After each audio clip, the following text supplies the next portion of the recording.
नमस्कार दोस्तों, success study Baloda YouTube channel में आपका स्वागत है। पढ़ाई से प्रतियोगिता तक के इस सफर में आज हम लेकर आए हैं नेशनल मीन्स का मेरिट स्कॉलरशिप एग्जाम की तैयारी के लिए मानसिक योग्यता के अंतर्गत कैलेंडर से संबंधित महत्वपूर्ण प्रश्न। आइए शुरू करते हैं हम आज का वीडियो और सीख लेते हैं कुछ नया। इस परीक्षा में कैलेंडर से संबंधित कई प्रकार के प्रश्न आते हैं। उनमें से जो मुख्य कॉन्सेप्ट हैं उन पर आधारित जो प्रश्न है आज इस वीडियो में हम डिस्कस करने वाले हैं। पहला प्रश्न है, राम का जन्म 6 मार्च 1993 को हुआ। उसी वर्ष स्वतंत्रता दिवस शुक्रवार को था। राम का जन्म निम्न में से किस दिन हुआ? 4 विकल्प आपको दिए गए हैं, बुधवार, गुरुवार, शुक्रवार और शनिवार। ठीक है, अब सही उत्तर ज्ञात करने के लिए हमें इस प्रश्न को कैसे हल करना है ये समझना जरूरी है और हमें सीखना है, रटना नहीं है। तो देखिए, राम का जन्म कब हुआ? मार्च महीने हुआ। और हम जानते हैं कि स्वतंत्रता दिवस किस महीने मनाया जाता है? अगस्त महीने में मनाया जाता है। उसी वर्ष यानी 1993 में ही मनाया जा रहा है। कब मनाया जा रहा है? शुक्रवार को। तो हमें बताना है कि राम का जन्म किस दिन हुआ था, यानी 6 मार्च को कौन सा दिन था। क्लियर? अब हम क्या करेंगे कि मार्च से अगस्त तक के जो दिन है उनको जोड़ते हैं। देखिए, मार्च है ना, उसके बाद में क्या आएगा? अप्रैल, मई, जून, जुलाई और अगस्त। ठीक है, यानी में मार्च से अगस्त तक के कितने दिन होते हैं वो जोड़ना पड़ेंगे। तो ध्यान रखिएगा कि जो आपको तारीख दी जाती है, जो तिथि दी जाती है, इसे इस महीने में, देखिए मार्च में कितने दिन होते हैं? मार्च में होते हैं 31 दिन। इस महीने में कितने दिन होते हैं? इसके लिए एक दोहा मैं आपको सुना देता हूँ, उसको हमेशा याद रखिएगा। सी अप नव जू 30 के, बाकी के 31, 28 की फरवरी, चौथे सन 29। सी यानी सितंबर, अप यानी अप्रैल, जू यानी जून, नव यानी नवंबर। ये 4 महीने 30 दिन के होते हैं, बाकी के 31। फरवरी हमेशा 28 की होती है, लेकिन चौथे सन 29 यानी जिस सन में 4 का पूरा पूरा भाग चला जाता है उस सन में फरवरी 29 दिन की होती है, जिसे हम कहते हैं लीप वर्ष। क्लियर? चलिए, तो मार्च में 31 दिन होते हैं। अब 31 में से जो तारीख यहाँ पर दी जाती है उसको हम क्या करेंगे? माइनस कर देंगे, घटा देंगे। ये दिया हुआ है, ये घटा दिया, कितना बचा? 25। तो मार्च के महीने में 25 दिन हम यहाँ पर लिख देते हैं। अप्रैल में कितने होते हैं? 30 दिन होते हैं। मई में कितने होते हैं? 33 होते हैं। जून में 30 होते हैं, है ना? जुलाई में 33 होते हैं। अब अगस्त में देखिए क्या बोला है कि स्वतंत्रता दिवस, है ना, हमें याद होना चाहिए कि 15 अगस्त को मनाया जाता है स्वतंत्रता दिवस। यहाँ इस चीज को भी पूछा गया है, तो अगस्त में होगा भैया 15 दिन। ठीक है, अब इनको हम जोड़ लेंगे। 5, 1 6, 7 और 5, 12 के 2, हासिल का 1, 1 और 2 3, 3 6, 3 9, 3 चौके 12, 3 पंजे 15 और 1 हो गए 162 दिन हो गए। अब क्या करना है कि 162 में आपको 7 का भाग लगाना है, क्योंकि एक सप्ताह में 7 दिन होते हैं। 7 दूनी 14, बचे कितने? 2, है ना? 7 तिया 21, बचा कितना? 1। अब इस टाइप के जो प्रश्न आते हैं उनमें हमें भागफल से मतलब नहीं होता है, हमें मतलब होता है किससे? शेषफल से। शेष कितना बचा है, बस इस पर हमारा उत्तर निर्भर करता है। अब देख लीजिएगा कि 15 अगस्त को शुक्रवार था। 15 अगस्त को कौन सा वार था? शुक्रवार था। ठीक है, और ये शुक्रवार कब था? अगस्त महीने में था। हम बात कर रहे हैं मार्च में, यानी मार्च अगस्त से पहले आता है। तो क्या करेंगे, हमें दिन भी इससे पहले गिनने हैं। यहाँ कितना शेष है? 1। तो हमने यहाँ पर 1 इससे पहले आ जाएगा। तो शुक्रवार के पहले क्या आता है? शुक्रवार के पहले आता है गुरुवार। आता है गुरुवार आता है। तो यहाँ पर विकल्प नंबर 2 हमारा सही उत्तर हो जाएगा, यानी 6 मार्च 1993 को गुरुवार था। क्लियर? दूसरा प्रश्न है 8 फरवरी 2023 को बुधवार था। उसी वर्ष स्वतंत्रता दिवस। ठीक है, अब हमें भी करना है कि देखिए फरवरी, तो ध्यान रखिएगा जब फरवरी में आता है ना, तो हमें ध्यान देना है सन का। यहाँ 23 है, यानी 4 से पूरा भाग नहीं आ रहा है, अर्थात 2023 में फरवरी 28 दिन की है। ठीक है ना? चलिए अब फरवरी से हम दिन जोड़ लेते हैं।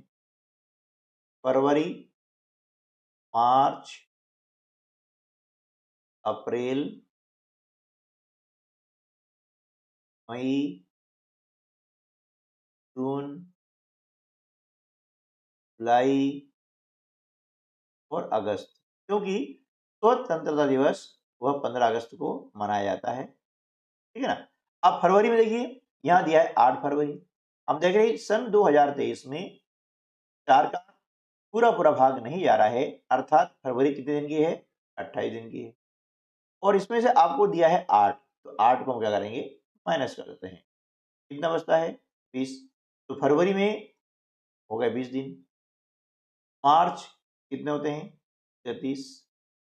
अप्रैल में होते हैं 30। मई में होते हैं 30। जून में होते हैं 30। जुलाई में होते हैं 30। और स्वतंत्रता दिवस आपको दिया गया है, यानी स्वतंत्रता दिवस हम मनाते हैं 15 अगस्त को, तो यहाँ पर 15 दिन हो गए। ठीक है, अब इनको हम क्या करेंगे? सबको जोड़ लेते हैं। 1, 1, 2, 3 और 5 8, 2 और 3 5, 3 8, 11, 11 और 3 14 और 3 17 और 1 18, 188। ठीक है ना? अब क्या करेंगे?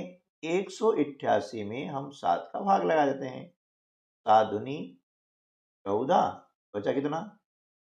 4, है ना? 7 छके 42, है ना? बचे कितना? 6। अब जो शेष बचा हुआ है ये हमारे काम का है, ये ध्यान रखना है ना? भागफल से हमें कोई मतलब नहीं है। अब देखिए कि फरवरी के बाद में आता है अगस्त, है ना? अगस्त कब आता है? फरवरी के बाद में आता है। तो भैया 8 फरवरी को कौन सा दिन था? बुधवार था। 8 फरवरी को कौन सा दिन था? बुधवार था। ये हमने लिखा बुधवार, है ना? अब शेष कितना बचा भैया? 6 बचा हुआ है। तो अगस्त बाद में आ रहा है, अब बाद में आ रहा है यानी बुधवार के हम बाद गिनेंगे। 6 देखिए 1, 2, 3, 4, 5 और ये 6, जितना शेष है। हाँ, तो बुधवार के बाद में हम गिनेंगे क्या आएगा? गुरुवार, शुक्रवार, शनिवार, रविवार, सोमवार और ये आ जाएगा आपका मंगलवार, है ना? क्या आ जाएगा? मंगलवार आ जाएगा। मतलब क्या हुआ कि सन 2023 में स्वतंत्रता दिवस कब था? मंगलवार के दिन था, है ना? तो देखिए मंगलवार का है, विकल्प पर 1 में है, तो विकल्प पहला जो है हमारा ये उत्तर हो जाएगा। अगला प्रश्न है 1 जनवरी 2023 को रविवार था। 1 जनवरी 2023 को रविवार था। 1 जनवरी 2024 को कौन सा दिन होगा? अब यहाँ देख लीजिएगा 1 जनवरी 2023, है ना? और 1 जनवरी 2024, तो हम देख रहे हैं कि सन जो 2023 है ना? तो 2023 लीप वर्ष नहीं है, क्योंकि 23 में 4 का पूरा भाग नहीं जा रहा है। नहीं जा रहा है मतलब 1 जनवरी 23 से 1 जनवरी 24 तक होते हैं 365 दिन होते हैं। कितने दिन होते हैं? 365 दिन होते हैं। आप इसको जोड़ के देख सकते हैं। ठीक है, अब 365 दिन होते हैं तो हम क्या करेंगे? 365 में 7 का भाग लगाते हैं। 7 पे पंजे 35, बचा 1, 7 दूनी 14, 1, है ना? ये आपका शेष कितना बचा? 1 बचा है। ठीक है ना? शेष कितना बचेगा? 1। देखिए, अब 1 जनवरी 2023 को रविवार था। कौन सा वार था? रविवार था। अभी बाद में आ रहा है जिसके बाद जोड़ेंगे। 1 शेष है तो ये स्थान हो गया। तो रविवार के बाद में क्या आता है? सोमवार आएगा। सोमवार आएगा, यानी 1 जनवरी 2024 को कौन सा दिन होगा? सोमवार होगा, यानी विकल्प 3 जो है हमारा सही जवाब हो जाएगा। ठीक है, अगला प्रश्न है 18 जनवरी को सोमवार था, 1 नवंबर को कौन सा दिन होगा? है ना? अब देखिए यहां पर सन नहीं दिया है, इसलिए हम जब सन नहीं दिया जाता है तो फरवरी सामान्यतः 28 दिन की मानी जाती है। तो अब क्या करेंगे हम? जनवरी से हम नवंबर तक के दिन जोड़ लेते हैं। जनवरी, फरवरी, मार्च, अप्रैल, मई, जून, जुलाई, अगस्त, सितंबर, अक्टूबर, नवंबर। परीक्षा में आपको ऐसा लिखना नहीं है, आपको डायरेक्ट दिन लिखना है, फटाफट जोड़ना है, लेकिन कैसे करना है ये समझने के लिए ये डिटेल बहुत जरूरी है। देखिए मैंने क्या बोला था कि 18 जनवरी, जनवरी कितने दिन लेंगे? जनवरी में होते हैं 31, ध्यान रखिएगा, है ना? जिस महीने में जितने दिन होते हैं लिख लो, और जो तारीख दी गई है, जो तिथि दी गई है उसको घटा दो। 18 दिया है, 18 घटा दो, कितना बचेगा? 13 बचता है। ठीक है, तो हमने लिखे जनवरी के 13 दिन। फरवरी 28 की है, क्योंकि यहाँ सन दिया हुआ नहीं है। अब सन नहीं है तो हम ये ज्ञात नहीं कर सकते हैं कि फरवरी 28 की या 29 की है, तो हम मान लेते हैं सामान्यतः फरवरी 28 की होती है।